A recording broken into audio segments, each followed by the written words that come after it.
Bon. Le buzz du room service. Le buzz du room service. Coup de projecteur sur un talent, un événement, une personnalité de Bourgogne-Franche-Comté. Ce matin, rencontre avec Majolie Dion. C'est une artiste pluridisciplinaire québécoise, tabernacle. Réalisatrice, conférencière et coach qui vient à Dijon demain et jeudi dans le cadre d'Octobre Rose. Elle vient en fait partager son histoire touchante et inspirante car elle-même a eu un cancer du sein et a subi une mastectomie. Elle vient de publier un livre témoignage dans lequel elle explique comment elle a dépassé la souffrance pour atteindre le chemin de la résilience.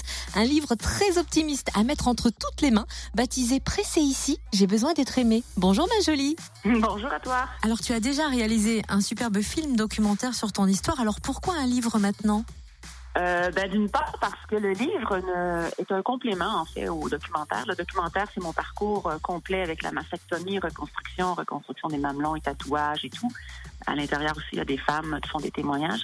Et j'ai reçu beaucoup de courriels après me disant « Hey, Majolie, wow, mais comment t'as atteint la résilience malgré tant de souffrance? » Et je me suis dit, oups, je vais devoir me mettre à nu à nouveau, parce que dans le film, on me voit quand même nu.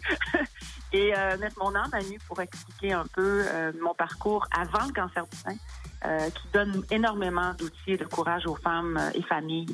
Donc, je l'ai sorti. En fait, je l'ai écrit parce que les gens m'ont posé des questions. Et dans ce livre-là, j'apporte des réponses aux questions qui m'ont été posées, dans le fond. Et du coup, ce livre ne s'adresse pas seulement aux personnes atteintes d'un cancer, c'est ça, hein? Oh non, pas du tout. C'est un livre qui est ouvert, en fait, à comprendre, même dans tous les jours. On n'est pas obligé d'être en souffrance, mais tu sais, je dis souvent qu'à l'école, on a des cours en gestion d'administration, et de gestion d'entreprise, mais dans la vie, on n'a pas de cours de la gestion des émotions. Et le livre apporte énormément à l'intérieur des exercices que je donne, mais aussi des prises de conscience. C'est cette petite étude-là des émotions que la personne dit « Ah, j'avais pas vu ça comme ça », et d'être capable d'avoir justement ces outils-là pour pouvoir passer à travers un deuil, une relation toxique, une séparation, une perte d'emploi, la maladie. On a besoin de ça. C'est ce qui fait qu'on est des êtres humains beaucoup plus heureux. Et c'est justement ce genre de clés que tu vas partager avec nous à Dijon lors de tes conférences au Centre Leclerc. Oui, et plus. Ça laisse présager beaucoup de choses. En tout cas, elle nous offre un message d'espoir et de courage. Et Clairement. Elle partagera donc des outils pour atteindre un bonheur profond dès maintenant.